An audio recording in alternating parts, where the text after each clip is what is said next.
बिस्मिल्लाहिर्रहमानिर्रहीम। अस्सलामुअलैकुम। Dear students, I am Mudassar Ali Sharif. Students, chemistry second year chapter number 22 और आज हम चैप्टर नंबर 22 की एक्सरसाइज को डिस्कस करेंगे।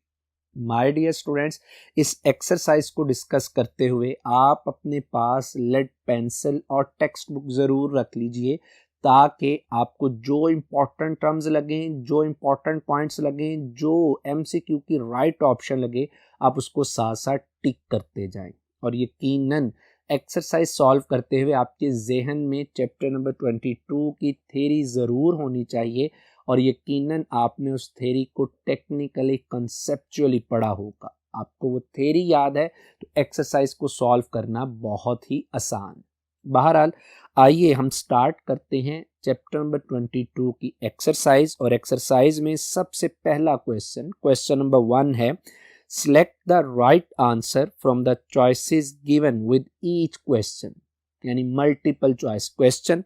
इसमें सबसे पहले है the branch of chemistry which applies physical and chemical procedures towards the transformation of natural raw material and their derivatives to products is called। यानी आपने बताना है कि केमिस्ट्री की वो ब्रांच जिसमें नेचुरल रॉ मटेरियल या उनके डेरिवेटिव्स को आप ट्रांसफॉर्म करते हैं, कन्वर्ट करते हैं into useful product for human beings. Options आपके सामने हैं और इन चारों ऑप्शंस में जो राइट ऑप्शन बनती है that is industrial chemistry. Industrial chemistry by definition ही बताती है कि ये रॉ मटेरियल को प्रोडक्ट्स में कन्वर्ट करती। माय डियर स्टूडेंट्स, इसमें जो ऑप्शन थी ए फिजिकल केमिस्ट्री, ये आपको पता है कि that is related with the physical properties, physical changes in matter. बहरहाल राइट ऑप्शन आपको पता है इसमें जो 4 ली थी। सेकंड है, which dye is used in boot polish. कौन सी डाई है जो बूट पॉलिश में इस्तेमाल होती है? आपके पास चारों ऑप्शंस मौजूद हैं, azo dye, methyl orange, Congo red और डी में है बिस्मार्क ब्राउन। तो यकीनन आपने पढ़ा है कि Bismarck brown is used in boot polish और मैंने आपके सामने बिस्मार्क ब्राउन का स्ट्रक्चर भी रख दिया। थर्ड एमसीक्यू है, मिटेसाइड्स आर यूज्ड टू कंट्रोल। मिटेसाइड्स मुराद है स्मॉल साइज, जैसे चूहों की तरह। इनको कंट्रोल करने के लिए कौन से पेस्टिसाइड्स का इस्तेमाल किया जाता है? ऑप्शंस आपके सामने हैं, तो यकीनन आपकी राइट ऑप्शन होगी ए, यानी ticks and mites. My dear students, fourth MCQ है, aerosols and lotions are used as. Aerosols और लोशंस को आप इस्तेमाल करते हैं, यानी आप ऐसे समझ लें कि ये कौन सी पेस्टिसाइड की कैटेगरी में आते हैं? तो यकीनन राइट ऑप्शन इसकी होगी बी, रिपेलेंट।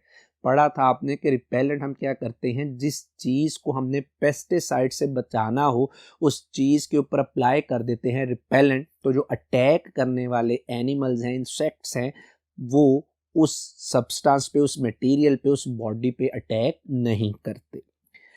फिफ्थ है, my dear students, petrochemicals are classified into how many classes. Petrochemicals ऐसे केमिकल्स हैं which are derived from petroleum and natural gases. तो उसको हम कितनी टाइप्स में डिवाइड करते हैं? राइट ऑप्शन है सी, 3, जो कि है, यानी 3 टाइप्स कौन सी हैं? Olefins, aromatic, synthesis, gas. My dear student, 6 MCQ है, how many classes of polymers are there. Options आपके सामने हैं और मैं आपको यहाँ पे बताता चलूँ कि हमने तो बहुत डिटेल से क्लासिफिकेशन ऑफ पॉलीमर्स पढ़ी थी, यानी depending upon the nature of monomer, depending upon the heating effect, depending upon the polymerization process. ये मैंने आपको सारी डिटेल से पढ़ाई थी, लेकिन हमारे कोर्स में अगर टेक्स्ट बुक की बात की जाए तो हम कहेंगे जो मेन क्लासेस हैं पॉलीमर्स की वो हैं 2, यानी बी ऑप्शन। और वो 2 क्लासेस कौन सी हैं आपको पता है, उनमें एक है एडिशन पॉलीमर्स और दूसरा है condensation polymers. My dear students, 7th MCQ है, nylon is a polymer obtained by. Nylon एक पॉलीमर है, यकीनन ये किस तरह से हासिल होता है? ऑप्शन आपके सामने है, तो राइट ऑप्शन इसकी बनती है बी, कंडेंसेशन पॉलीमर, और मैंने आपको ये रिएक्शन भी बता दिया। कंडेंसेशन पॉलीमर्स में दो मोनोमर्स का इस्तेमाल होता है, एक है एडिपिक एसिड और दूसरा हेक्सामेथिलीन डाइअमाइन। दोनों बाइफंक्शनल कंपाउंड्स हैं, आपस में कंडेंस होते हैं और जो पॉलीमर बनता है दैट इज नायलॉन। इसको हमारी जो टेक्स्ट बुक में नायलॉन 6 कहा, क्योंकि स्टार्टिंग रॉ मटेरियल में कार्बन्स की तरह दोनों में 6 और 6 है। माय डियर स्टूडेंट्स, यहाँ पे अगर इस एमसीक्यू के ऑप्शंस पे गौर करें तो सी ऑप्शन में दिया गया है homopolymer. This is not homopolymer, this is copolymer. ये आपकी इंफॉर्मेशन के लिए था, यानी एमसीक्यू की राइट ऑप्शन तो बी बन गई, सी गलत है। सी कब ठीक हो सकती थी कि अगर होमोपोलीमर की जगह क्या लिखा जाता, कोपोलीमर। बहरहाल जी, 8th एमसीक्यू है, which of the following is not a raw material for nail polish. इनमें कौन सा ऐसा है जो कि नेल पॉलिश की मैन्युफैक्चरिंग में इस्तेमाल नहीं होता। अगर आप ऑप्शंस पे गौर करें तो ए ऑप्शन में पर्ल है, ये आपको पता है कि ये कलरिंग एजेंट के तौर पे इस्तेमाल होती है। बी ऑप्शन में है कैस्टर ऑयल, ये भी इस्तेमाल होता है एज ए सॉल्वेंट प्लास्टिसाइजर के तौर पर। तो सी एक ऐसी ऑप्शन है जो कि नेल पॉलिश की मैन्युफैक्चरिंग में इस्तेमाल नहीं होती। डी भी इस्तेमाल होती है नाइट्रोसेलुलोज, और ये आपको पता है कि फिल्म फॉर्मिंग एजेंट के तौर पर इस्तेमाल होती है। मैंने आपके सामने बहरहाल नेल पॉलिश के जो रॉ मटेरियल्स हैं उनको भी मेंशन कर दिया, तो रिसोर्सिनोल इसमें शामिल नहीं। 9th एमसीक्यू है, a polymer which becomes hard on heating is. मैंने आपको बताया था कि हीटिंग इफेक्ट के लिहाज से या थर्मल प्रॉपर्टीज के लिहाज से पॉलीमर्स की दो टाइप्स हैं, एक थर्मोप्लास्टिक और एक थर्मोसेटिंग। थर्मोप्लास्टिक पॉलीमर्स वो होते हैं जिन्हें आप हीट करें वो मेल्ट होते हैं और कूल करने पे आप उन्हें अपनी मर्जी की शेप दे सकते हैं। थर्मोसेटिंग पॉलीमर्स ऐसे पॉलीमर्स हैं जिनको आप बार बार शेप नहीं दे सकते, they can't be reshaped remould. तो अगर आप एमसीक्यू पे गौर करें तो उसने कहा a polymer which becomes hard on heating, यानी ये मेल्ट नहीं होता। मैंने लिखवाया था आपको कि ये डीकम्पोज हो जाता है। तो अगर आप ऑप्शंस को देखें तो राइट ऑप्शन इसमें बनेगी A, thermosetting polymer. My dear students, 10th MCQ है, nail polish remover base commonly contains a mixture of two organic solvents. यानी आपने बताना नेल पॉलिश रिमूवर क्या है। जब आप नेल पॉलिश को नेल पे अप्लाई करते हैं तो फिर अगर आपने उस नेल पॉलिश को रिमूव करना हो तो जो लिक्विड जो मटेरियल इस्तेमाल करते हैं that is called nail polish remover.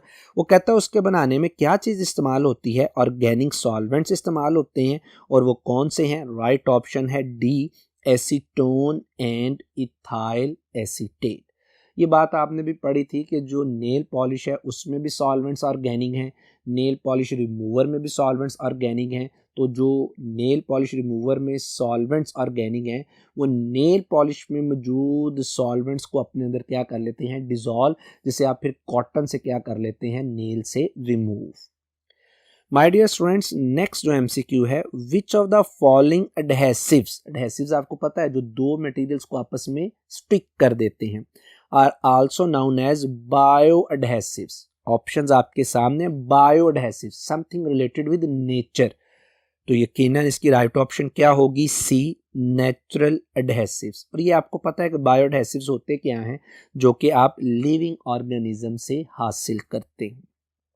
12th MCQ है, a chemical compound which is meant to stick things together. अभी जिक्र करके आया कि जो चीज़ों को आपस में स्टिक कर देते हैं, जोड़ देते हैं। यकीनन ऑप्शंस आपके सामने, मैंने अभी जिक्र भी किया।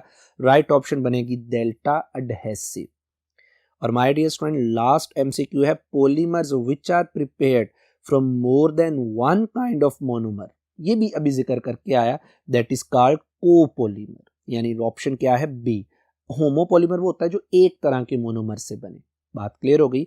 तो इस एमसीक्यू की राइट ऑप्शन बनेगी बी, जो कि एक से ज्यादा मोनोमर से बनते हैं। माय डियर स्टूडेंट्स, ये था क्वेश्चन नंबर 1।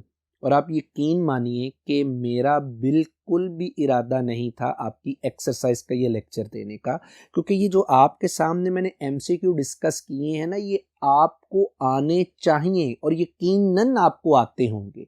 मैंने ये जो लेक्चर आपको दिया ना, ये क्वेश्चन नंबर 2 जो शॉर्ट आंसर क्वेश्चन है इसके 2 पार्ट्स के लिए आपको देना था, वरना अल्हम्दुलिल्लाह अगर आपने कंसेप्चुअली अच्छे तरीके से चैप्टर पढ़ा है तो आपको एक्सरसाइज में कोई प्रॉब्लम नहीं होनी चाहिए। बहरहाल ज़रा क्वेश्चन नंबर 2 जो कि मैं पर्टिकुलरली इस लेक्चर को दे रहा हूँ उसको ज़रा देखते हैं। क्वेश्चन नंबर 2 है answers the following questions briefly. In questions का ब्रीफली जवाब दें। इनमें 2 पार्ट ऐसे हैं जो कि डायरेक्टली हमारी बुक पर मेंशन नहीं, मेरा आज का लेक्चर इन्हीं 2 पार्ट्स की वजह से था। बहरहाल इसमें जो सबसे पहला पार्ट है, how is Bismarck brown prepared. Bismarck brown एक डाई है जो कि आपने अभी पढ़ा भी कि बूट पॉलिश में इस्तेमाल होती है, इसको प्रिपेयर कैसे किया जाता है, इसका जवाब डायरेक्ट हमारी बुक पर नहीं। नोट कर लीजिएगा, मैं आपके सामने एक्सप्लेन कर देता हूं। याद रखिएगा, Bismarck brown is prepared by coupling, जिसमें कपल्ड हो जाते हैं रिएक्टेंट्स। कपलिंग किस किस की करवानी है? Tetra azotized meta die amino benzene, इसका एक मॉलिक्यूल है ना, इसको मैंने नंबर 1 से जाहिर किया। इसको आपने कपल करना है with 2 molecules of meta die amino benzene के साथ। और जब ये मैंने मेटा डाई अमाइनो बेंजीन को मैं नंबर 2 का नाम दिया, अब देख सकते हैं कि जब ये दोनों आपस में कपल्ड होते हैं तो इनकी कपलिंग के नतीजे में जो प्रोडक्ट बनती है दैट इज बिस्मार्क ब्राउन, जो कि बूट पॉलिश वगैरह में इस्तेमाल होती है। ये एक पार्ट था जो मैंने आपके साथ लाजमी डिस्कस करना था, और इस रिएक्शन को कपलिंग बोलते हैं, जिसमें कपल्ड हो जाते हैं ग्रुप्स और एक सिंगल प्रोडक्ट बन जाती है। माय डियर स्टूडेंट, सेकंड जो क्वेश्चन है, in list different chemicals produced from ethylene. Ethylene से जो डिफरेंट केमिकल्स बनते हैं उनको इनलिस्ट करें। इसका जवाब आपने पेज 222 पर पढ़ा, मैंने आपके सामने अगेन रख दिया इसका जवाब कि ये डिफरेंट केमिकल्स हैं जिनको आप प्रिपेयर कर सकते हैं, किससे? एथिलीन से। और यकीनन जब मैंने आपको लेक्चर भी पढ़ाया था तो मैंने इनमें से अक्सर की एथिलीन से प्रिपरेशन का रिएक्शन भी आपको बताया था। तो बहरहाल ये डिफरेंट वो केमिकल्स हैं जिनको आप प्रिपेयर कर सकते हैं। माय डियर स्टूडेंट, थर्ड है differentiate between homopolymer and copolymer. इन दोनों में फर्क कीजिए। हमेशा मेरा बेटा याद रखिएगा कि जब भी 2 चीज़ों के दरमियान में फ़र्क करना आ जाए ना, तो हमेशा आप उसको टेबुलेटेड फॉर्म में करें। यानी अगर मैंने होमोपोलीमर और कोपोलीमर में फ़र्क करना है तो आपके सामने मैंने जवाब डायरेक्ट रख दिया। इसके एक कॉलम में मैंने होमोपोलीमर का जिक्र कर दिया और दूसरे में कोपोलीमर का। और अब आपको पता है कि होमोपोलीमर्स क्या हैं, which are form from one kind of monomer. ऐसे पॉलीमर जिसके बनने में सिर्फ एक तरह का मोनोमर इन्वॉल्व हो, एक नहीं कह रहा, एक तरह का मोनोमर हो। कोपोलीमर इसका उलट कर लीजिए कि जिसमें एक से ज्यादा यानी 2 तरह के मोनोमर्स इन्वॉल्व हों, उन्हें कोपोलीमर कहा जाता है। और मैंने आपके सामने इनकी एग्जाम्पल्स भी रख दी, होमोपोलीमर की भी एग्जाम्पल रख दी और कोपोलीमर की। ये याद रखिएगा, हमारी टेक्स्ट बुक में इनकी एग्जाम्पल्स मेंशन नहीं, मैंने आपको डेफिनेशन के साथ इनकी एग्जाम्पल्स भी मेंशन कर दी, और लेक्चर में भी हमने डेफिनेटली इनकी एग्जाम्पल्स पढ़ी होंगी। माय डियर स्टूडेंट्स, फोर्थ जो शॉर्ट क्वेश्चन है, और ये भी मुझे याद है कि मैंने ये चैप्टर में आर्टिकल में ही बड़ा डिटेल से डिस्कस किया था। ये फोर्थ शॉर्ट क्वेश्चन है, what is the difference between thermoplastic and thermosetting polymer. ये हमने पॉलीमर वाले टॉपिक में डिटेल से डिस्कस किया था, बिल्कुल ऐसे ही ये टेबुलेटेड फॉर्म में, जिसके एक तरफ मैंने थर्मोप्लास्टिक पॉलीमर और दूसरी तरफ थर्मोसेटिंग। मैं अभी डेफिनेशन का भी जिक्र करके आया कि थर्मोप्लास्टिक वो हैं जिन्हें आप रिपीटेडली मेल्ट करके डिफरेंट शेप्स दे सकते हैं, क्योंकि ये हीट करने पर मेल्ट हो जाते हैं। थर्मोसेटिंग पॉलीमर्स ऐसे हैं जो हीट करने पर डीकम्पोज होते हैं, मेल्ट नहीं होते।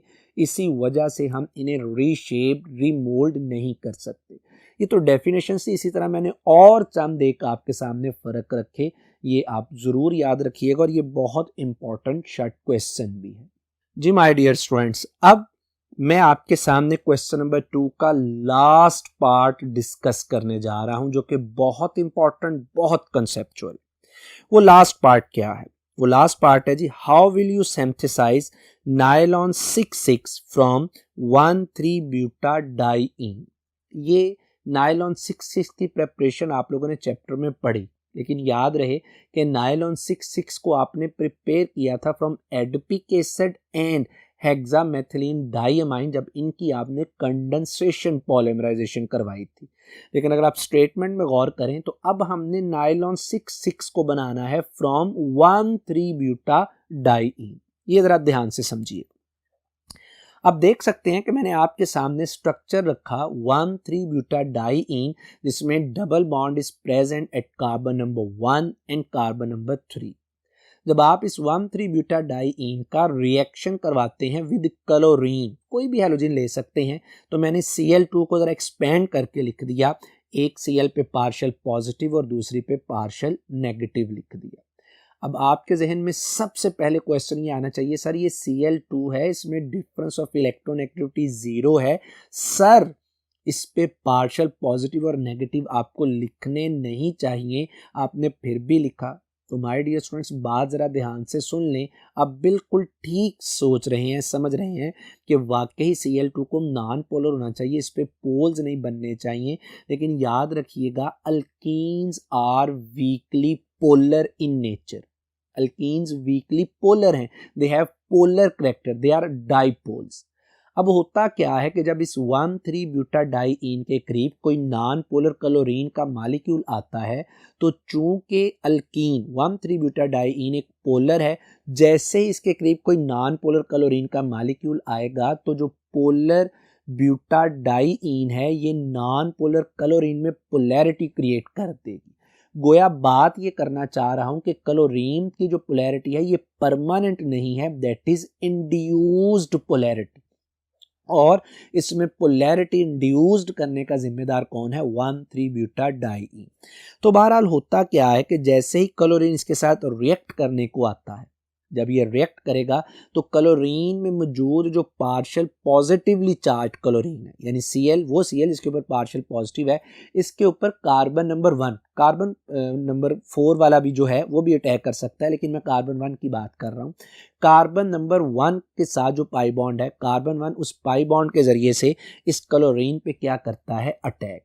जब अटैक करता है तो आपके सामने ये प्रोडक्ट बन जाती है और साथ में Cl नेगेटिव। अब आप गौर करें कि कार्बन 1 जिसके साथ क्लोरीन अटैच हुआ, अभी भी इसके 4 बॉन्ड है, लेकिन कार्बन 2 के अब बॉन्ड रह गए हैं 3, जिसकी वजह से इसके ऊपर क्या आ जाता है? पॉजिटिव चार्ज आ जाता है। अब ये जो प्रोडक्ट बनती है, ये जो ऑर्गेनिक प्रोडक्ट बनी है, ये खुद को स्टेबलाइज करती है थ्रू रेजोनेंस। कैसे रेजोनेंस होती है कि वो जो पाई बॉन्ड कार्बन 3 और कार्बन 4 के दरमियान में था, ये खुद को रेजोनेट करके आ जाता है बिटवीन कार्बन 2 एंड कार्बन 3, यानी इनमें क्या हो जाती है? रेजोनेंस, और एक स्टेबल स्ट्रक्चर क्या हो जाता है? डेवलप। जब ये रेजोनेंस होती है तो इसके नतीजे में कार्बन नंबर 4 पे पॉजिटिव चार्ज आ जाता है, यानी ये कार्बोकैटायन बन जाता है। अब अगले स्टेप में क्या होता है कि जिस कार्बन पे पॉजिटिव चार्ज आया, इस कार्बन में जो पहले स्टेप में Cl नेगेटिव बना था, ये उसके ऊपर क्या करता है? अटैक। जब ये इसके ऊपर अटैक करता है तो यहाँ पे कार्बन नंबर 1 और कार्बन नंबर 4 के दरमियान एक एक क्लोरीन के साथ एक एक क्लोरीन लग जाती है, और जो डबल बॉन्ड है ये कार्बन नंबर 2 और 3 के दरमियान में आ जाता है। गोया ये वो स्टेप था जो मैंने आपको डिटेल से समझाया। मैं आपकी आसानी के लिए एक और बात कर देता हूं कि आप इतना लंबा चौड़ा स्टेप लिखने की बजाय, यानी रेजोनेंस शो करने की बजाय, आपके सामने मैंने ये डायरेक्ट रिएक्शन रख दिया, यानी इसमें मैंने रेजोनेंस नहीं दिखाई, मैंने सिंपल 1,3-ब्यूटाडाइईन का क्लोरीन के साथ रिएक्शन करवा के ये प्रोडक्ट बना दी। आप ये डायरेक्ट रिएक्शन भी लिख सकते हैं। अगले स्टेप में क्या होता है कि ये जो प्रोडक्ट बनती है, it reacts with sodium cyanide, 2 units of sodium cyanide यानी NaCN, और यहाँ से ये जो क्लोरो ग्रुप है ये रिप्लेस हो जाता है विद सायानाइड ग्रुप, यानी बन जाता है एडिपोनाइट्राइल, इस प्रोडक्ट का नाम, और साथ में 2 यूनिट बन जाते हैं sodium chloride. This is reaction, जो ये वो रिएक्शन है जो आपने पढ़ा है, that is called nucleophilic substitution, यानी ये SN रिएक्शन है जिसमें क्लोरीन निकला और उसकी जगह पे सियानो ग्रुप आ गया। अब ये जो प्रोडक्ट बनती है एडिपोनाइट्राइल, जब आप इसकी हाइड्रोजनेशन करवाते हैं, हाइड्रोजन के साथ रिएक्शन करवाते हैं in the presence of metallic catalyst, निकल, प्लैटिनम और प्लाडियम, ये, लेकिन प्लाटिनम और प्लाटिनम का हम इस्तेमाल नहीं करते, एक्सपेंसिव है। निकल के साथ जब आप इसका रिएक्शन करवाते हैं तो जो कार्बन 2 और 3 के दरमियान पाई बॉन्ड था ये ख़त्म हो जाता है, यानी इसकी हाइड्रोजिनेशन हो जाती है और आपके पास ये सिंगल बॉन्डेड प्रोडक्ट प्रोड्यूस हो जाती है। क्लियर होगी जी बात। अब ये जो प्रोडक्ट बनी है ना, इसके साथ हम दो काम करेंगे। एक, ये जो प्रोडक्ट बनी है अगर हम इसकी क्या करते हैं एसिडिक हाइड्रोलिसिस, मैंने लिखा H2OH+, H2O वाटर, यानी हाइड्रोलिसिस से मुराद है ब्रेकिंग ऑफ वाटर, और H+ का मतलब है एसिड, तो गोया मैंने कंबाइन नाम क्या दिया एसिडिक हाइड्रोलिसिस, यानी breaking of water in presence of acid. याद रखिएगा माय डियर स्टूडेंट्स कि जब भी सियानो, जिसे आप नाइट्राइल भी बोल सकते हैं, CN, इसकी आप एसिडिक इवन बेसिक हाइड्रोलिसिस करें, it always convert into carboxyl group. आप देख सकते हैं फर्स्ट एरो में कि जब मैंने इसकी एसिडिक हाइड्रोलिसिस की तो सिंपल ये जो कार्बन एटम थे 4, ये एज इट इज रहते हैं CH2 CH2 CH2 CH2, लेकिन जो कार्बन 1 और कार्बन 4 के साथ सायानाइड ग्रुप लगा है ये कार्बोक्सिल ग्रुप में कन्वर्ट हो जाता है। गोया हमारे पास पहला मोनोमर नाइलॉन 6 का बन जाता है एडिपिक एसिड। अब यही जो प्रोडक्ट थी जिसमें कार्बन 1 और कार्बन 4 के साथ सियानो ग्रुप लगे थे, जब हम इसकी रिडक्शन करते हैं with lithium aluminium hydride LiAlH4, this is a reducing agent, जब हम इसकी रिडक्शन करेंगे इस कंपाउंड की जिसमें 1 और 4 पर सियानो ग्रुप लगा है, तो यहां से इसकी रिडक्शन करने पर हमारे पास ये कन्वर्ट हो जाएगा इनटू हेक्सामेथिलीन डाइअमाइन। अब जरा गौर कीजिएगा कि हमारे पास नाइलॉन 6 के ये दोनों मोनोमर बन गए, एडिपिक एसिड भी बन गया और हेक्सामेथिलीन डाइअमाइन भी बन गया। अब नेक्स्ट सेम हमारी बुक पर रिएक्शन गिवन है कि जब ये कंडेंसेशन पॉलीमराइजेशन करते हैं तो इसके नतीजे में प्रोड्यूस होता है नाइलॉन 6 आपके सामने है। ये वाला स्टेप तो आप लोगों ने अपनी टेक्स्ट बुक में पढ़ा भी है। माय डियर स्टूडेंट्स, यहाँ पे आपका क्वेश्चन नंबर 2 क्या हो जाता है कंप्लीट। एक्सरसाइज में क्वेश्चन नंबर 3 सब्जेक्टिव क्वेश्चन का है और ये आपके साथ डिस्कस करने की ज़रूरत नहीं है, तो क्लियरली हमारी टेक्स्ट बुक में आपको टॉपिक्स पता चल जाएंगे और आप उन क्वेश्चंस का जवाब भी लिख सकते हैं। तो बहरहाल आज का हमारा ये एक्सरसाइज का टॉपिक यहीं पे कंप्लीट होता है। उम्मीद है कि आपको बातें अच्छे से क्लियर हुई होंगी। अपना अपने घर वालों का बहुत ख्याल रखिएगा, मुझे दुआओं में याद रखिएगा। अस्सलामु अलैकुम।